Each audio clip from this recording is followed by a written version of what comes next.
What if I told you that one of the richest, cleanest, most futuristic countries on Earth was never supposed to exist? Seriously, this place has no natural resources. None! It's a tiny dot on the map, smaller than New York City, that was literally kicked out of its own country and left for dead. Its founding father cried on national television when he announced its independence. Not tears of joy, but tears of absolute terror. So how did this unwanted, resourceless island go from a swampy colonial port town ravaged by riots to a global financial powerhouse in a single generation? The story of Singapore isn't just history, it's a masterclass in survival against impossible odds. Stick around, because the secrets behind its success are more shocking, controversial, and brilliant than you could ever imagine.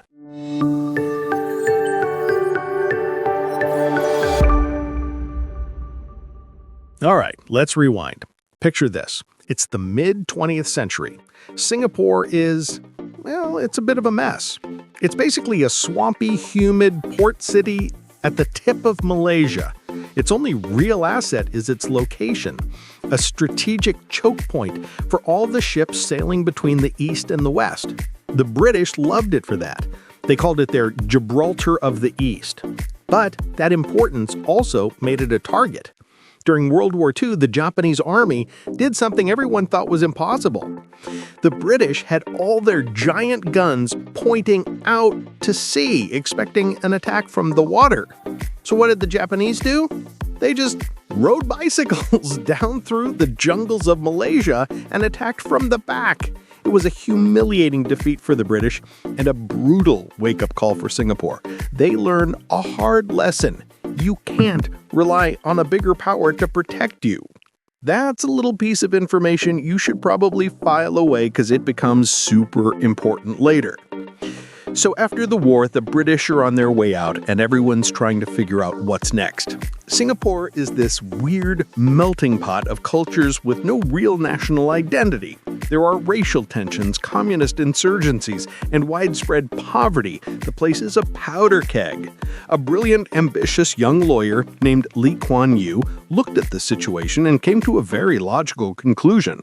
Singapore is too small, too vulnerable, and too poor to survive on its own. It was a tiny Chinese-majority island in a vast Malay Sea. The only path forward, he believed, was to merge with its larger neighbor, Malaysia. And for a hot minute, it actually happened. In 1963, Singapore joins the Federation of Malaysia. Problem solved, right? Rolled credits. Wrong. So wrong. This is where the story gets wild. The leaders in mainland Malaysia almost immediately regretted the decision. See, they envisioned a nation where the ethnic Malays held political priority. But Kuan Yew and his party championed a Malaysian Malaysia, a radical idea at the time that every citizen, regardless of race, should be treated equally. This did not go over well at all. It was seen as a direct challenge to the established order.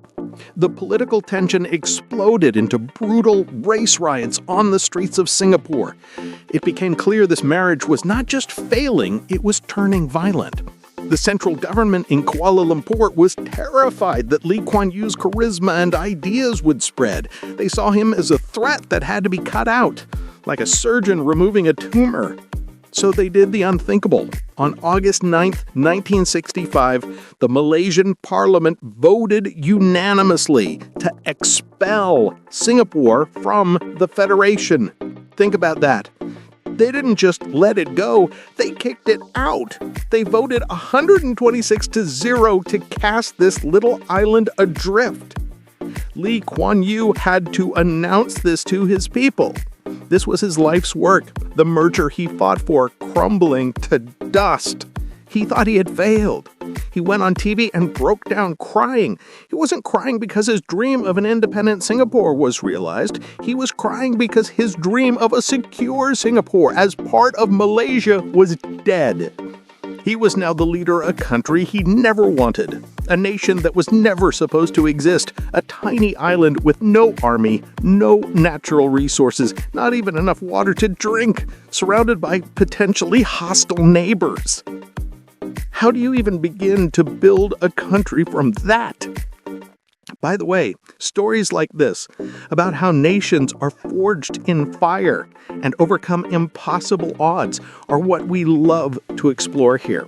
We dive into the complex and messy and fascinating parts of history to understand how we got to where we are today. If that sounds like your kind of thing, do us a huge favor and hit that subscribe button. It helps a small channel like ours keep telling these big stories. Now, back to the impossible task at hand. Okay, so you're Lee Kuan Yew. Day one of Oops, We're a Country Now. What's on your to-do list? First things first, survive. Singapore was defenseless. Lee Kuan Yew knew that to be independent, you had to be able to protect yourself. But how do you build an army from nothing? You call in the experts. But you can't just call up the US or Britain. That would upset the neighbors. So they did it in secret. They reached out to a small country that knew a thing or two about being surrounded by hostile forces, Israel. Israeli military advisors came to Singapore disguised as, get this, Mexicans. I'm not kidding. They helped build the Singaporean armed forces from the ground up, creating a military so strong it became known as the poison shrimp, small enough to be swallowed, but poisonous enough to kill whoever tries. That's step one. Don't get invaded. Check. But an army runs on money, and Singapore had none. It was a trading port, but that wasn't enough. They needed jobs, millions of them. The solution? Do the exact opposite of what every other newly independent country was doing at the time. Most new nations were nationalizing industries and kicking out foreign companies. Singapore rolled out the red carpet. They made themselves an irresistible place for multinational corporations. How? First, they declared war on corruption. They made it a high-risk, low-reward crime. If a minister was caught taking a bribe, it wasn't a slap on the wrist.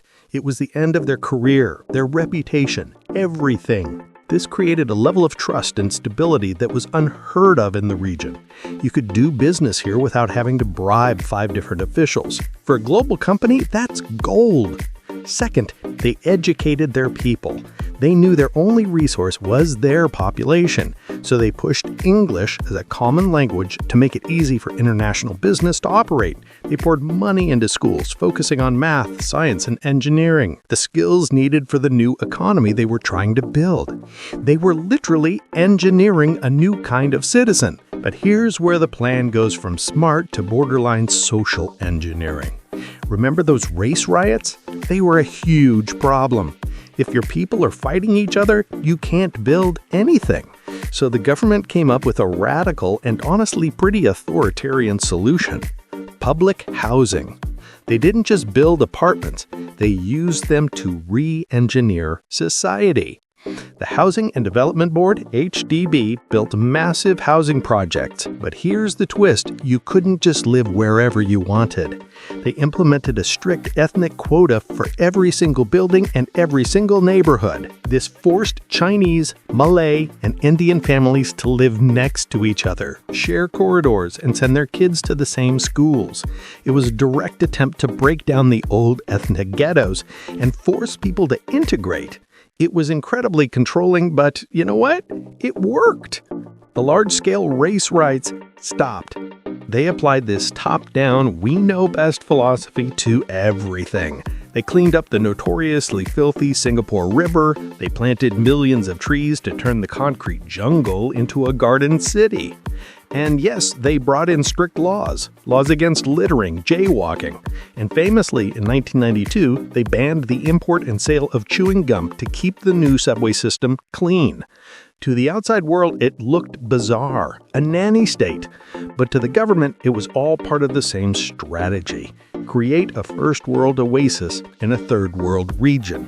Make the country so clean, so safe, so efficient, and so stable that businesses and talented people would have no choice but to come. They were building a paradise whether the citizens liked all the rules or not.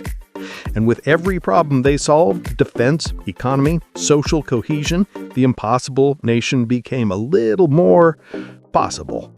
But this ruthless efficiency came at a cost, and it would define the nation's soul. So let's fast forward to today. The results of this grand experiment are undeniable. Singapore is a miracle.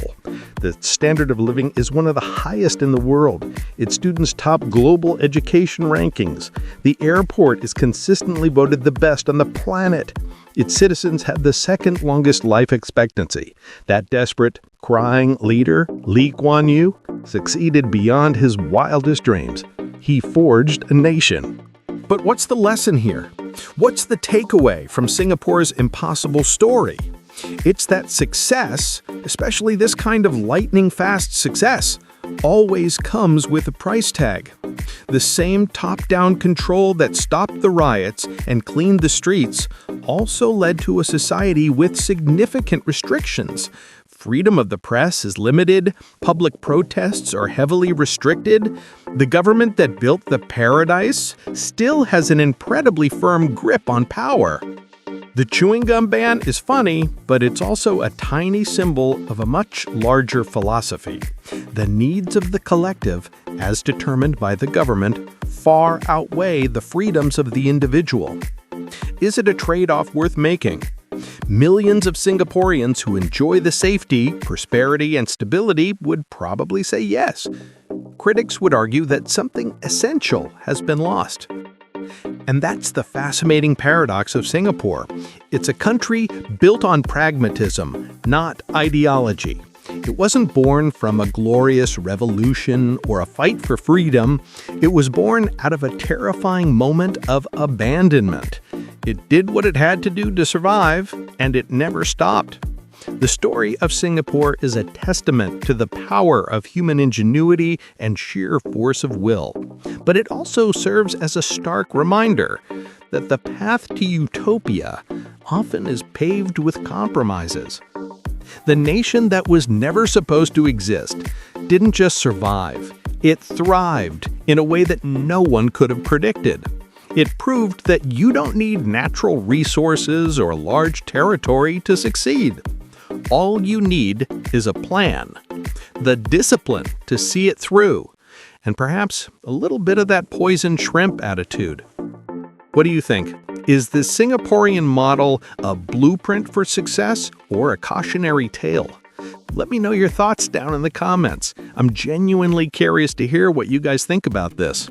And, as always, if you enjoyed this deep dive and learned something new, give that like button a tap. And make sure you're subscribed so you don't miss our next historical adventure. Thanks for watching.